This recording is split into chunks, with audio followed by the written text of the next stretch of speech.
ഇന്നത്തെ രാത്രി വളരെ നിർണായകമാണ് എന്ന് ഭാരത സൈന്യം അറിയിച്ചിരിക്കുകയാണ്. ഓപ്പറേഷൻ സിന്ദൂർ ലക്ഷ്യം വെച്ചത് ഭീകരരെ മാത്രമെന്ന് DGMO വാർത്താ സമ്മേളനത്തിൽ സൈന്യം അറിയിച്ചിട്ടുണ്ട്. പാകിസ്ഥാനിലെ 9 ഭീകര കേന്ദ്രങ്ങൾ ആക്രമിച്ചുവെന്നും ഒരു ദിവസം കൊണ്ട് 100-ലധികം ഭീകരരെ ഭാരത സൈന്യം വകവരുത്തിയെന്നും സൈന്യം അറിയിച്ചിട്ടുണ്ട്. കൊടും ഭീകരരുടെ പരിശീലന കേന്ദ്രങ്ങൾ സേന തകർത്തു. ഇന്ന് പ്രകോപനമുണ്ടായാൽ കൃത്യമായ തിരിച്ചടി നൽകുമെന്നും സേന അറിയിക്കുകയാണ്. ഗൗതം അനന്തനാരായണൻ ഡൽഹിയിൽ നിന്ന് ചേർന്ന്. ഗൗതം, ഇന്ന് വളരെ നിർണായകമായ ഒരു രാത്രിയാണ്. പക്ഷേ ഇപ്പോൾ ചില റിപ്പോർട്ടുകൾ പുറത്തേക്ക് വരുന്നത് ജമ്മുവിൽ പാക് പ്രകോപനം ഉണ്ടാകുന്നു എന്നുള്ള റിപ്പോർട്ടാണ്. പക്ഷേ സ്ഥിരീകരിക്കാൻ ഇതുവരെ കഴിഞ്ഞിട്ടില്ല. എന്താണ് അവിടെ സംഭവിക്കുന്നത്? ഏതെങ്കിലും തരത്തിലുള്ള റിപ്പോർട്ടുകൾ ഈ ഒരു ഘട്ടത്തിൽ സ്ഥിരീകരിക്കുന്നുണ്ടോ? മറ്റ് വിശദാംശങ്ങൾ എന്തൊക്കെയാണ്?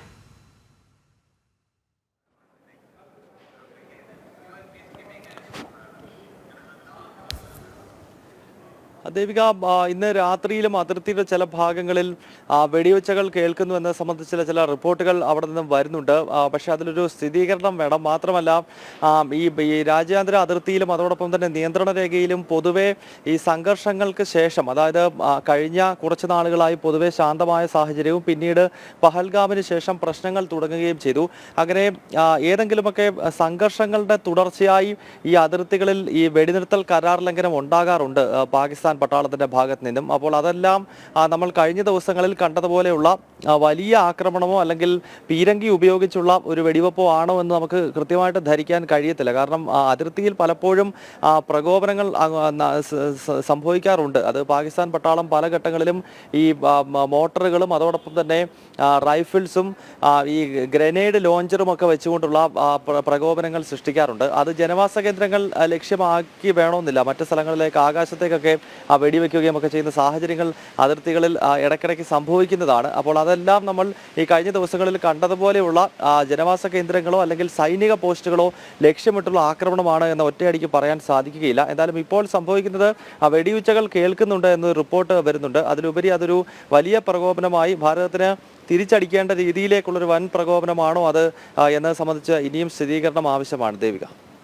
ശരി ഗൗതമി, ഒരു ഘട്ടത്തിൽ നമുക്ക് പറയാനുള്ളത് ഇന്നത്തെ രാത്രി വളരെ നിർണായകമാണ് എന്ന് നമുക്ക് പറയേണ്ടി വരും. ഓപ്പറേഷൻ സിന്ദൂർ അവസാനിച്ചിട്ടില്ല എന്നാണ് ഇപ്പോൾ കേന്ദ്രം അറിയിച്ചിരിക്കുന്നത്. ഓപ്പറേഷൻ സിന്ദൂർ വളരെ കൃത്യമായി തന്നെ പഴുതടച്ച പ്രതിരോധം തീർത്തുകൊണ്ട് മുന്നോട്ട് പോവുകയാണ്. മാത്രവുമല്ല, ഇനി ഒരു പ്രകോപനമുണ്ടായാൽ ഭാരതം നോക്കി നിൽക്കില്ല എന്നുള്ള കാര്യം പ്രതിരോധ മന്ത്രി വളരെ വ്യക്തമായി പറഞ്ഞു കഴിഞ്ഞു. മാത്രവുമല്ല, പ്രധാനമന്ത്രി നരേന്ദ്രമോദിയുടെ നിർദ്ദേശങ്ങൾ വളരെ നിർണായകമാണ് ഈ ഒരു ഘട്ടത്തിൽ. കാരണം ഒരടി ഇങ്ങോട്ട് അടിച്ചു കഴിഞ്ഞാൽ ഇരട്ടിക്കിരട്ടിയായി അടി തിരിച്ചു നൽകാമെന്ന പ്രധാനമന്ത്രി നിർദ്ദേശം നൽകിയിരിക്കുന്നു. സൈന്യത്തിന് പൂർണ്ണ സ്വാതന്ത്ര്യം നൽകിയിരിക്കുന്ന ഒരു ഘട്ടം കൂടിയാണിത്.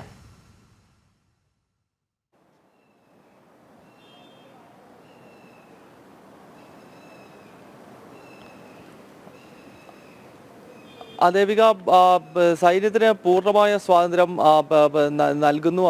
അതിലുപരിയായി ഈ ഓപ്പറേഷൻ സിന്ദൂർ അവസാനിച്ചിട്ടില്ല എന്ന കാര്യം ഇന്നിപ്പോൾ വ്യോമസേനയും അവരുടെ ഒഫീഷ്യൽ പേജിൽ അറിയിക്കുന്ന ഒരു സാഹചര്യം നമ്മൾ കണ്ടതാണ്. അതിനുശേഷം വൈകുന്നേരം വാർത്താ സമ്മേളനം DGMO വാർത്താ സമ്മേളനത്തിനകത്ത് സൈന്യവും വ്യക്തമാക്കിയ ഒരു കാര്യം ഭീകരതയ്ക്കെതിരെയുള്ളൊരു പോരാട്ടമാണിത് എന്നുള്ളതാണ്. പാകിസ്ഥാൻ പട്ടാളത്തെയോ പാകിസ്ഥാനെതിരെയോ നടക്കുന്ന ഒരു യുദ്ധമായി ഇതിനെ ഭാരതം നോക്കിക്കണ്ടിട്ടില്ല.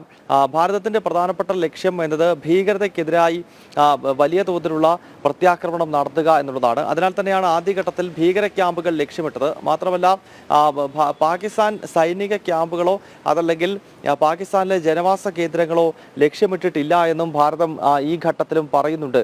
അതായത് കൃത്യമായി ഭീകരതയ്ക്കെതിരെ അളന്നു കുറിച്ചുകൊണ്ടുള്ള ഒരു പോരാട്ടം തന്നെയാണ് ഈ ഘട്ടത്തിൽ നടത്തിയിരിക്കുന്നത്. പ്രത്യേകിച്ച് മാപ്പിംഗ് മറ്റും നടത്തുന്ന സമയത്ത് സൈന്യം ഇന്ന് വ്യക്തമാക്കിയത് വളരെ കൃത്യമായിട്ടായിരുന്നു ആ മാപ്പിങ്ങും സ്കെച്ചുകളും ഒക്കെ എടുത്തത്. കാരണം ഈ ഭീകര കേന്ദ്രങ്ങളെ ലക്ഷ്യമിട്ടുള്ള റോക്കറ്റുകൾ മറ്റ് ജനവാസ കേന്ദ്രങ്ങളിലേക്കും മറ്റും ഈ സ്കാൽപ്പ് മിസൈലൊന്നും പോകരുത് എന്ന ഒരു കൃത്യമായ നിർദ്ദേശം സൈന്യത്തിന്, ഇത് ചെയ്യുന്ന സൈനികർക്ക് നൽകിയിരുന്നു എന്ന കാര്യം കൂടി ഇന്നത്തെ വാർത്താ സമ്മേളനത്തിൽ ഈ DGMOമാർ അറിയിക്കുന്നുണ്ടായിരുന്നു. അതിനാൽ തന്നെ ഭീകര കേന്ദ്രങ്ങൾ ലക്ഷ്യമിട്ടുകൊണ്ടുള്ള വലിയ പ്രത്യാക്രമണം ഭാരതം ആദ്യഘട്ടം നടത്തി. പിന്നീട് പാകിസ്ഥാൻ തുടർച്ചയായി പ്രകോപനം സൃഷ്ടിച്ച പശ്ചാത്തലത്തിലാണ് പാകിസ്ഥാന്റെ എയർ ഡിഫൻസ് സിസ്റ്റങ്ങൾ തകർത്തുകൊണ്ടും അതോടൊപ്പം തന്നെ അവരുടെ എയർ ബേസുകളിൽ വലിയ തോതിലുള്ള വിള്ളലുണ്ടാക്കിക്കൊണ്ടുമുള്ള ചില ആക്രമണങ്ങൾ ഭാരതത്തിന്റെ ഭാഗത്ത് നിന്നുണ്ടായത്. അവരുടെ തലസ്ഥാന നഗരിയായ ഇസ്ലാമാബാദിലെ എയർബേസ് ഉൾപ്പെടെ തകർത്തുകൊണ്ടുള്ള പ്രത്യാക്രമണം ഭാരതം നടത്തി. അതിനായി ബ്രഹ്മോസ് ഉൾപ്പെടെയുള്ള അത്യാധുനിക സൂപ്പർസോണിക് ക്രൂയിസ് മിസൈലുകളും മറ്റും ഉപയോഗിച്ചു എന്ന് പറയുമ്പോൾ തീർച്ചയായും അത് പാകിസ്ഥാന്